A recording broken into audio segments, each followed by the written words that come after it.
Siapa percaya akan mengalami pembalikan keadaan? Semua begini, berdiri dulu, berdiri dulu. Balikan keadaan, percepatan. Ayo. Keliru, itu rem tadi, kaki kanan, oke? Ini persnelengnya ya, oke? Pembalikan keadaan, percepatan, pelipat gandaan. Ada yang cuma gini, siapa yang mau lebih banyak? Oke, sekali lagi, pembalikan keadaan, percepatan, pelipat gandaan. Tepuk tangan buat Tuhan.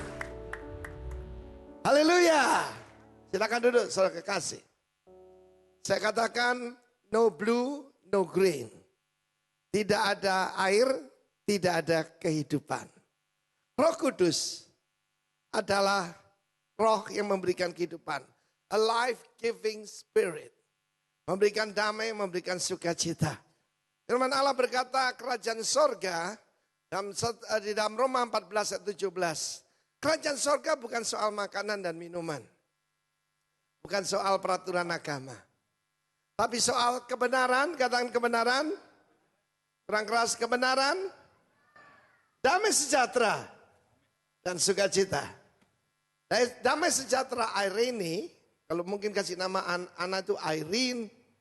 Sebetulnya itu terjemahan dari shalom. Shalom artinya lebih jauh, lebih dalam daripada sekedar damai. Oke? Dan kemudian akibatnya juga sukacita. Di mana ada kebenaran, maka damai sejahtera dan sukacita adalah bonus kita. Tidak pernah Tuhan menjanjikan kamu akan selalu happy. Bohong itu. Ya. Saya pernah kata sama saudara minggu-minggu yang lalu saya khotbah ada lagu semua bunga gembira hatiku, ya, ingat? Segala rumput Tuhan sumber gembiraku. Saudara, dan juga bait kedua lebih serem lagi. Semua jalan di dunia memimpinmu ke sorga. Apa betul? Cuma satu jalan, amin. Yesus, tepuk tangan buat dia. Lalu lebih serem lagi. Desiran anginan mesra mengayunmu ke sorga. Bohong. Hidup ini penuh tantangan. Bukan semua bunga ikut bernyanyi. Saya tidak tahu lagu dari mana itu. Ya, dan itu bukan lagu rohani, itu rohana. Tetapi firman Tuhan dengan kerajaan Allah soal kebenaran. Tuhan mementingkan holiness, bukan happiness. Amen. Bahkan Tuhan berkata, barang siapa mengikuti harus pikul salib. Harus memikul salibnya. Nah saudara, kemudian kerajaan sorga, karena hari ini saya berbicara bagaimana menerapkan kerajaan sorga. Kerajaan sorga itu dalam 1 Korintus 4 ayat 10 bukan terdiri dari kata-kata. Tetapi terdiri dari apa? Kuasa, katakan kuasa. Percuma kalau cuma khotbah, saudara, saya tidak mau jadi pengkhotbah. Saya mau jadi perwakilan kerajaan sorga. Sebab kerajaan sorga itu terdiri dari kuasa. Amen. Dan kemudian di dalam Lukas pasal 11 ayat ke-20 lebih jelas lagi. Tetapi jika aku mengusir setan, setan ini demons, roh-roh jahat, dengan jari Allah, the finger of God, surely pasti the kingdom of God has come upon you. Saudara coba lihat jari saudara. Ini pistol loh saudara. Coba gini, bergaya James Bond sedikit. Kayak begini, amen. Ojo cengar-cengir kan loh, sing serem gitu saudaraku. Sebab saudara tahu, kita ini cuma sarung tangan. Dan kalau kita usir setan, karena itu tidak boleh tujuan pada saudaramu. Usir setan, kerajaan sorga turun atasmu. Mari kita lihat bagaimana Tuhan Yesus mengimplementasikan kerajaan sorga. Lukas 19 ayat 10. Yesus masuk ke kota Yeriko dan berjalan melaluinya. Passing through. Jangan kehilangan momentum saudara. Tahun 1980-an bagaimana Roh Kudus yaitu melawat kita ya. Melalui persekutuan doa, lewat full gospel, lewat gereja-gereja tertentu yang membuka diri pada Roh Kudus, kita mengalami lawatan tahun 80-an saudara. Dan tentu saja Surabaya Presenter 86 sampai 89 saudara. Ya, menurut keterangan satu pendeta saja, dia cerita bahwa 10.000 jiwa didapatkan lewat pelayanan itu, ya. Luar biasa. Dan kemudian pergi ke kota-kota lain. Yesus mau melawat Surabaya sekali lagi. Amen. Haleluya, tepuk tangan bagi Allah kita. Sebab kota Surabaya ini kota khusus. Kota yang melahirkan gerakan-gerakan Tuhan. Jadi jangan ketinggalan ya. Kemudian saudaraku, di kota itu ada seorang kakap. Kepala kantor pajak saudara. Jadi singkatannya kakap. Kepala kantor pajak ini namanya Sakius. Sakius itu bahasa Ibrani Sakai. Sakai itu artinya murni. Dan kita tahu tidak ada manusia yang murni. Tidak ada anak manusia yang murni. Semua berdosa, kehilangan kemuliaan Allah. Tapi orang dikatakan orang kaya. Bagaimana pejabat tapi kaya? Saudara, di Indonesia ini orang tidak usah pangkat tinggi, tidak usah sampai letnan, bisa pegang uang triliun saudara. Ya, something very wrong. Nah saudara yang kasih Tuhan, firman Allah dia berkata, dia ingin melihat orang seperti apa Yesus itu. Jadi pertama-tama dia cuma berpikir Yesus itu orang hebat. He's a superman. He's a miracle working. Orang yang mengadakan mujizat. Tapi dia tidak tahu bahwa Yesus itu adalah Tuhan itu sendiri. Dan karena badannya pendek dia ingin mencoba melihat, dia naik pohon sikamor. Pohon ara itu sikamor sebetulnya. Itu batangnya agak pendek dan dia naik ke sana. Dia betul-betul ingin melihat Yesus itu seperti apa. Dia berlari. Dia sungguh-sungguh. Dan di dalam betapa terkejutnya mereka. Bayangkan saat itu tentu saja terjadi kegemparan luar biasa. Karena beberapa menit sebelumnya Yesus mencelikkan mata Bartimius yang buta. Bartimius ini buta matanya, tidak buta hatinya. Sebab dia memanggil Yesus Son of David. Sebutan putra Daud itu Son of David adalah saudara sebutan untuk Mesias. Pengertiannya tentang Yesus sebab dia ingat nubuatan zaman dulu dari Nabi Yesaya. Maka kalau dia datang itu ada kabar baik buat orang miskin. Kebetulan dia pengemis buta miskin lagi.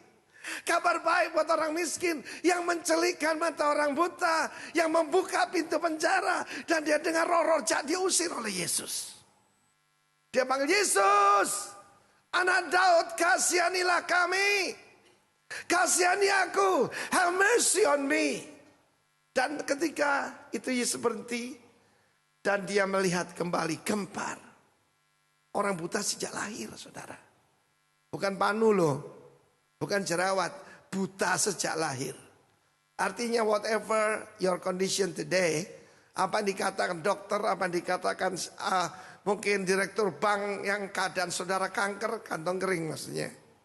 Bagi Tuhan selalu ada pertolongan. Amen. Oh haleluya saudaraku. Dan tentu saja tergempar sekali. Mendadak Yesus ngawi memanggil. Sakeus. Segera turun. Perkataan segera itu.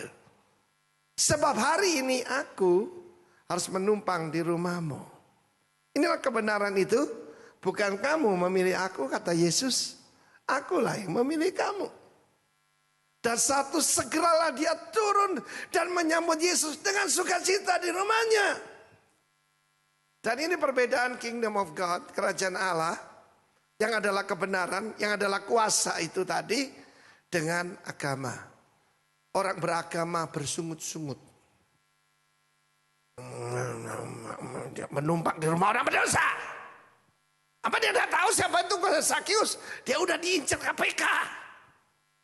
Yesus makan di rumahnya, najis. Jangan kumpul dengan orang semacam itu. Amin. Sebab Yesus datang untuk membenarkan. Loh kok diam saudaraku? Yesus datang untuk membenarkan. Si iblis datang untuk menuduh.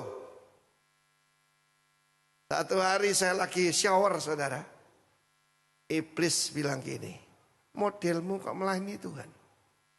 Dan dia ingatkan kebodohan-kebodohan saya, kesalahan-kesalahan saya. Untung saya belajar sesuatu dari hamba-hamba Tuhan. Kalau iblis ingatkan masa lampaumu, ingatkan dia akan masa depannya. Saya bilang, iblis, gak bisa, terima kasih. Kamu ingatkan kebobrokan saya. Jadi saya tahu berapa hutang saya kepada Yesus Kristus. Betapa baiknya Tuhan kepada saya. Dan saya beritahu kamu, masa depanmu neraka. Saya tidak bilang neraka saudaraku, neraka. Ingatkan iblis masa depannya. Dan saat itu apa yang terjadi? Saya bayangkan Yesus makan bersama dengan Zakius. Dan pada waktu makan dan minum, tentu saja pembicaranya tentang marketplace. Sebab Yesus tidak berkata, I will build my temple. Dia tidak berkata, I will give you a new religion, agama baru. I will build my ecclesia. Eklesia itu, dalam Matius 16 ayat 18, itu adalah istilah politik. Istilah sekuler, bukan istilah agama. Gagal pahamnya kita adalah gereja itu adalah institusi keagamaan. Saya ingat apa yang dikatakan Dr. Miles Monroe, dia berkata gereja itu mestinya bukan di bawah departemen agama. Tapi di bawah departemen luar negeri. Sebab kita mewakili kerajaan yang dari luar bumi, bahkan luar dunia. Saudara, kita dengar terakhir ada orang mau bikin bumi baru, Asgardia. Bocai, percuma. Saudaraku, sebab saudara, kerajaan sorga harus turun ke atas muka bumi. Amen. Melalui saudara dan saya. Dan saya bayangkan Yesus sangat simpatik. Amin. Dan dia bicara, Zakius, gimana keadaanmu? Waduh, saudara, dia pasti pucat saudara, ya. Dan apa yang dilakukan Yesus tidak nuduh-nuduh dia. Yesus membenarkan dia. Amen. Dia yang tidak mengenal dosa, dijadikan dosa karena kita. Dosa juga gambaran utang. Yesus yang bayar utangnya Zakius. Amen. Yesus bayar utang dosanya Zakius. Mereka pasti berbicara tentang pengusaha yang mengejar Yesus sebelum masuk kota Yeriko. Dia panggil Yesus guru yang baik, guru yang baik. Dia panggil Yesus guru yang baik. Apa yang harus ku perbuat untuk memperoleh hidup yang kekal? Dia punya semuanya. Depositonya banyak. Tapi something dalam diri manusia yang membuat dia tidak puas. Karena dia mencari kekekalan. Katakan kekekalan. Pengkhotbah pasal 3 mengatakan Tuhan memberikan kekekalan dalam hati manusia. Tapi juga dia membuat manusia tidak bisa mengerti. Kalau tidak disingkapkan. Amen. Dan Tuhan melihat ke dalam anak muda ini. Pengusaha muda kaya. Dan kemudian dia berkata, jual seluruh hartamu. Berikan pada orang miskin. Engkau tidak jadi melarat, tapi cuma transfer. Engkau akan dapat harta di surga. Dia berkata, keadaanmu sekarang tidak begitu penting dibandingkan yang akan datang. Kekekalan. Hidup di dunia ini 80 tahun. Ya, ibu mertua saya 2 hari yang lalu, 3 hari yang lalu merayakan 91 tahun. Mama saya 94 tahun, saudara. Ya. Tapi kalau sampai sakit-sakitan, pikun saya juga tidak mau begitu lama. Tetapi kekekalan di depan kita itu bukan jutaan tahun, bukan triliunan tahun, selama-lamanya. Amen. Tentu saja pengusaha muda itu ingin itu. Tapi dia pergi dengan sedih sebab banyak hartanya. Itu masalahnya. Dia kira itu hartanya. Mestinya hartanya Tuhan. Karena dia panggil Yesus cuma guru. Kalau ada firman Tuhan di sini, ya, jangan anggap khotbah, saudara. Ini perintah raja. Amen. Ini perintah raja. Bukan anjuran, bukan nasihat, perintah. Kemudian saat itu Zakius berkata, iya aku kenal dengan dia, ngomong-ngomong. Tetapi cuma dengan makan siang, Sakyus berubah, saudara. Firman Allah berkata, Sakyus berdiri. Saya baca Alkitab sudah tidak tahu berapa banyak kali. Karena setiap tahun satu kali kan.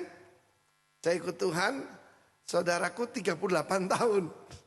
Nah, saudara, tapi saya melihat Sakyus berdiri. Stood. Karena berdiri itu menggambarkan orang yang hidup benar. Dia berdiri di hadapan Tuhan dan berkata, Tuhan, separuh hartaku ku berikan pada orang miskin. Dia jadi mirip Yesus. Saya pernah melayani orang yang nyembah monyet.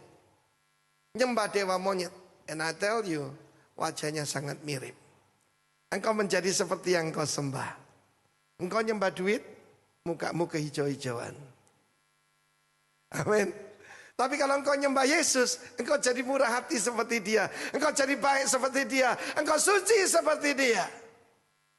Dan karena aku memeras orang, bahasa aslinya gitu, dengan tuduhan palsu, aku kembalikan 4 kali lipat. Hukum kompensasi dalam Alkitab, itu kalau orang berbuat salah dihukum 20%. Jadi yang tidak ikut teks amnesty yang dulu rugi besar, cuma 2% kan. 20% saudara. Kemudian saudara, saya pelajari lagi kalau orang mencuri. Kalau dia mencuri ini, 1 gelas dia harus kembalikan 2 gelas. 100%. Tetapi kalau dia mencuri sesuatu yang merupakan sumber kehidupan orang seperti lembu. Yang untuk bekerja baru 4 kali lipat. Sakyus ambil yang paling tinggi.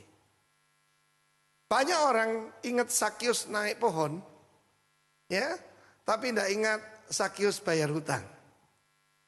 Satu kali saya dapat protes dari seseorang yang menagih kepada ada jemaat baru kita punya utang. Ketika ditagih, jawabannya apa? Ku telah mati dan tinggalkan. Dia bilang, aku sudah mati. Orang mati itu sudah tidak usah bayar utang lagi katanya. Satu kali ada pengkhotbah, saya koreksi. Dia bilang gini, dengarkan baik-baik. Dia bilang, hutang uang bisa dibayar anak cucu. Amin. Jangan, itu kurang ajar samanya. Itu tidak bertanggung jawab. Hutang dosa hanya Yesus. Ya bagian kedua betul. Tapi yang pertama, hutang uang bisa dibayar anak cucu. Itu orang tua tidak tanggung jawab. Orang benar ninggalkan apa? Warisan. Katakan warisan. Ya, orang tidak benar ninggalkan hutang. Ya, karena itu kita tidak tahu kapan kita meninggal, cepat-cepat hutangnya dibayar. Amen. Nah, kemudian Sakyus berdiri. Dan Yesus bersukacita. Di mana ada kebenaran, ada damai sejahtera dan sukacita. Keselamatan sudah tiba atas rumah ini. Sebab orang ini pun adalah anak dari Abraham. Aneh sekali dalam Alkitab selalu disebut nama bapaknya. Sakyus gak disebut nama bapaknya. Mungkin bapaknya malu gak kasih ya. Tapi Bartimius punya nama bapak, tidak punya nama depannya. Barte putra, putranya Pak Timius. Saya sering bicara tentang pentingnya punya bapak sorgawi, bapak rohani, dan tentu saja bapak jasmani. Harus punya hubungan yang baik dengan tiga-tiganya. Berkat akan datang. Nah, saudara yang kasih Tuhan, kemudian Yesus berkata, keselamatan telah tiba atas rumah ini. Sebab anak manusia datang untuk mencari dan menyelamatkan yang hilang. Bagaimana mengimplementasikan dalam kehidupan kita sehari-hari? Kita lihat Lukas pasal 10. Pelajaran Tuhan Yesus kepada 70 murid yang lain. Dia mengutus mereka berdua-dua. Pertama harus tahu kita itu ditetapkan oleh Tuhan. Karena itu perlu ikut gereja lokal, lalu dilatih untuk melayani di dunia. Amin. Ikut kingdom training, lalu ditabiskan, ya istilahnya PDP, PDM. Tapi perlu ditetapkan. Kedua, kemudian Yesus berkata, dia mengutus mereka seperti anak domba ke padang rumput yang hijau, ke air yang tenang. Betul? Baca firman Tuhan. Seperti anak domba ke tengah serigala, saudaraku. Iya, ke tengah serigala. Saya ingat satu kali ada seorang hamba Tuhan berkata, akan tiba saatnya profesi paling berbahaya di dunia adalah menjadi orang Kristen. Betul, saudara. Sebab dunia ini sangat anti Tuhan, sangat anti Kristen, anti Yahudi, anti Kristen. Ya, profesi paling bahaya di dunia akan tiba saatnya jadi orang Kristen. Seperti abad pertama itu orang Kristen diburu-buru, dibunuh, disalib, dijadikan penerangan jalan. Ya. Nah, saudara yang kasih Tuhan, Yesus mengajarkan di sana, pertama-tama kalau kamu masuk ke rumah orang atau mendekati seseorang, ucapkan salam kepada orang itu. Ya. Jadi kalau kita kepada mayoritas, kita jangan bilang shalom gitu, enggak ngerti, saudaraku. Ya. Katakan kepada mereka, assalamualaikum. Kalau saya kumpul dengan teman-teman saya dari ITS, saya masuk di sana tahun 70, saudara ya. Maka saya kalau teman-teman saya tidak bilang salam sejahtera bagimu. Enggak, saudara. Saya bilang assalamualaikum. Dan anehnya, meskipun mereka semua bukan Kristen, selalu saya yang dipanggil. Arifin, Arifin, pencerahan. Dia tidak bilang khotbah, pencerahan. Ayo pencerahan Arifin.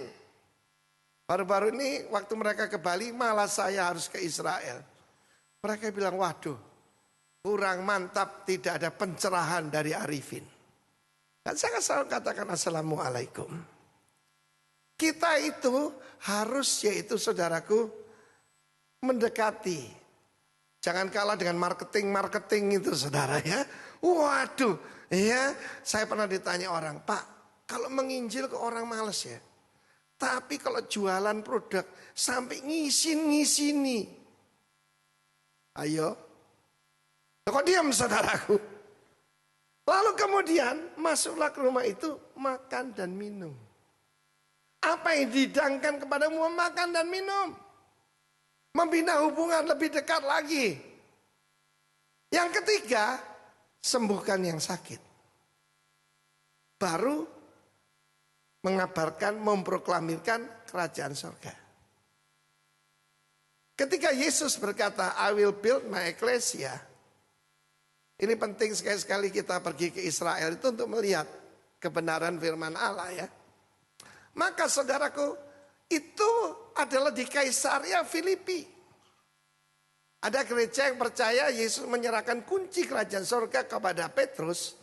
Itu di Roma, saudara. Seperti ini.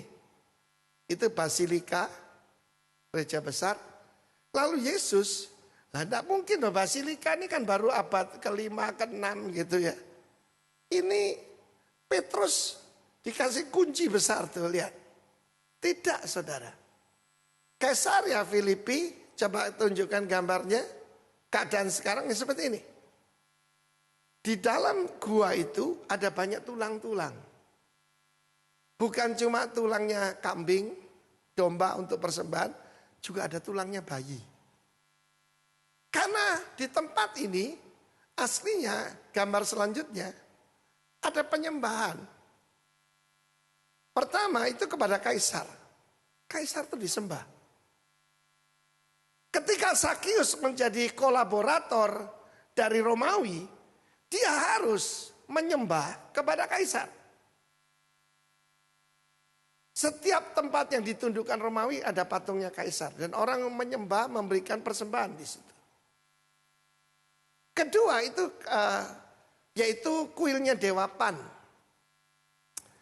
Dari ini kaki dari Gunung Hermon keluar sungai, namanya sungai Panias. Panias, P dibaca P, Panias. Yang jadi sungai Yordan. Tetapi tempat ini pusat penyembahan berhala. Bagi orang yang nyembah Dewa Pan itu dewa seks. Separuh kambing, separuh manusia. Manusia wajahnya kekambing-kambingan, kakinya kaki kambing. Orang Yunani, orang Romawi menyembah Dewa Pan itu. Dan saudara, disitulah Yesus menantang perang. I will build my ecclesia. Dan pintu gerbang alam maut. Yang dia tantang setan sendiri. Sebab waktu itu Yesus belum bangkit. Dan kunci maut dan kunci kerajaan maut di tangan daripada setan. Tapi Yesus menantang perang di sini. Orang Kristen harus powerful. Orang Kristen harus punya kuasa. Pengikut Tuhan Yesus harus punya kuasa. Harus pakai pistolnya untuk ngusir setan. Amen. Nah ini saudara lihat ini. Ini sama kalau saya bayangkan kalau zaman sekarang. Trump menantang perang Rusia. Bukan di Washington, di Kremlin. Atau Putin menantang Amerika di White House. Tapi saya bayangkan itu. Jangan bayangkan Yesus kita tuh lemah. Seringkali Yesus digambarkan seperti orang anemia, kurang darah saudaraku. Lemes gitu mau diinjak-injak, no. Memang pertama dia datang jadi domba. Tapi sebenarnya dia adalah singa dari suku Yehuda. Yang punya kuasa. Segala kuasa di langit, di bumi, di bawah bumi. Diberikan kepadaku. Karena itu saya ajar saudara jurus 4M. M pertama. Mengucapkan berkat. Menjadi berkat, mengucapkan berkat 4M.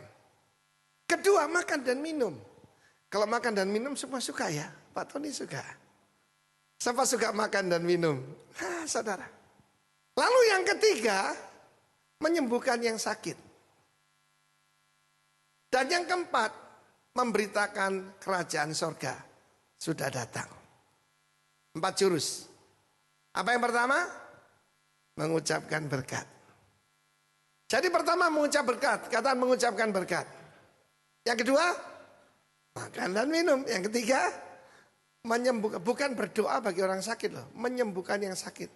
Tidak ada orang, tidak ada masalah di rumahnya. Orang kaya, anaknya narkoba. Orang miskin, istrinya tidak setia. Macam-macam masalahnya. Sembuhkan yang sakit, baru apa? Memproklamirkan kerajaan surga. Saya tuh dulu salah saudara. Kemana-mana saya langsung memproklamirkan kerajaan sorga. Buku yang saya baca juga salah. Buku yang saya baca berdebat dengan keyakinan lain. Jadi kalau ketemu orang tuh saya tunjukkan salahnya. Wah gini. Akibatnya tidak ada orang bertobat saudara. Malah berkelahi saudaraku. Malah berkelahi. Nah saudara yang kasih Tuhan. Mengucapkan berkat. Ya. Jadi pertama mengucap berkat. Ini penting saudara. Sebab saudara datang itu sebagai hamba Tuhan untuk memberkati. Saya masih ingat bagaimana dulu ketika kebangunan rohani di Surabaya. Saya diundang untuk berbicara dan mendirikan cabang full gospel di Pertokohan Wijaya. Pertokohan Wijaya itu zaman dulu ya lagu-lagunya ya kan Jingtian Bu Hui Jia gitu lagunya ya. Lagu-lagu Mandarin gitu ya. Dan pada saat itu ketika saya datang ke sana, ketika saya baru akan khotbah, mendadak ada jagoannya, pelatih kungfu di Pertokohan Wijaya itu yang punya murid banyak, datang ngaco di situ saudara. Biasanya orang ke sana kan beli tiket. Mungkin Pak Ruben masih ingat ya. Pak Ruben ini bersama saya, rekan pelayanan saya. Dan kemudian dia ke sana, dia ngomong-ngomong kotor. Ketawa-ketawa di bagian belakang saudara. Sehingga yang di sini para pengusaha yang punya toko di Wijaya itu gelisah saudara. Mereka jadi gelisah. Mereka gelisah sekali. Dan terkenal orang ini, orangnya tinggi besar saudara. Nah, saya ini kan cuma 170 pas bandrol. Kira-kira 185 dan berotot. Dan jago kungfu saudara. Wah dia ketawa-ketawa. Ngomong-ngomong kotor. Ya sahabatnya saya khotbah singkat saja. Pertama-tama saudaraku ya tetap kita memuji Tuhan. Sementara mereka ngomong teriak-teriak. Bikin kacau. Lalu saya khotbah. Khotbahnya saya langsung memproklamirkan kerajaan sorga. Memproklamirkan bahwa Yesus adalah Tuhan, Yesus adalah Raja, mati bagi umat manusia, dan bangkit pada hari ketiga. Lalu saya tantang, siapa di sini mau serahkan diri untuk menjadi milik Yesus Kristus? Dia maju ke depan. Yang ini saudara, yang kerahkan ilmunya gitu, dia maju ke depan, dan dia panggil anak buahnya, ayo melo aku. Dan dia maju paling depan saudara. Ini di luar skenario sama sekali. Tapi saya masih ingat. What is the greatest power on earth? Apa kuasa terbesar di dunia ini? Apa? Kasih. Apa yang bisa mengalahkan kebencian? Kasih. Saya masih ingat ada seorang gadis kerasukan karena dia benci papanya, dia benci ibu tirinya. Saya minta 4 ibu-ibu rangkul dia dengan kasih, setannya keluar. Dan ketika itu saya datang pada dia, saya pegang pundaknya. Saya bilang, Tuhan Yesus mengasihi kamu. Langsung jatuh. Bah! Lalu melungker pegang perutnya, sambil kesakitan. Dia kesakitan saudara. Sebab apa? Saya tidak ngelawan dia, saya ngelawan yang di dalam dia. Kuasa kegelapan. Dan berteriak-teriak, saudara yang lain jadi takut kan, jadi ribut. Lalu dia bilang, ampun. Dia bilang gini, ampun kok, ampun kok. Jangan minta ampun sama saya. Minta ampun sama suhu saya. Dia tidak ngerti Tuhan, aku bilang suhu. Apa suhunya? Yesus, ampun Yesus. Ketika dia melingkar-lingkar kesakitan, saya tunjuk yang lain. Lu tidak bertobat, lu seperti dia. Wah saudaraku, semua pada bertobat termasuk murid-muridnya saudara. Seperti anjing yang baru dipukul, dia pulang. Tapi sejak hari itu, Jing Tian Bu Hui Jia ganti lagunya. Ju Yesu ai ni, Ju Yesu ai ta, Ju Yesu ai wo, Sen Jing I Kau Su wo. Para pengusaha pertokoan itu ikut Tuhan. Dan bahkan sempat ada gereja bukan di situ. Saya mau beritahu saudara, lakukan 4 jurus ini. Pertama itu simpatik mengucapkan salam. Saya punya banyak pengalaman semacam itu saudara. Baru-baru ini saya dari Bandung jadi saya terkenang. Sekitar tahun berapa itu? 1983. Saya diajak oleh seorang bapak untuk berkunjung ke sebuah rumah. Ingat, lagu yang kita nyanyikan tadi, ya, sukacita pujian di mana? Di rumah-rumah dan tarian di jalan-jalan. Yesus nggak pakai mimbar, Yesus bukan tokoh agama, tetapi dia berkata kerajaan sorga bukan dari kata-kata tapi dari kuasa. Kuasa apa? Kuasa mengubahkan. Orang tidak benar jadi benar, orang najis. Saudaraku, orang najis jadi suci. Nanti minggu depan ini ada night club di mana? Di Denpasar ditutup gara-gara ada narkoba. Akibatnya bagus saudara. 200 pramurianya hilang, tinggal pegawainya. Saya ketemu yang punya saudara. Nanti hari Rabu atau Jumat saya persekutuan di situ. Loh bukan di gereja saudara, night club. Yang ditutup pasti nanti jadi bright club. Ya saya ceritain di Bandung. Di Bandung itu ada satu keluarga yang rumahnya dipakai perdukunan. Dipakai perdukunan saudara. Dan waktu saya ke sana, saya mengucapkan salam pada mereka, bicara, makan, minum. Lalu saya bersaksi. Dukunnya ada di situ. Saya ingat saya nyanyi.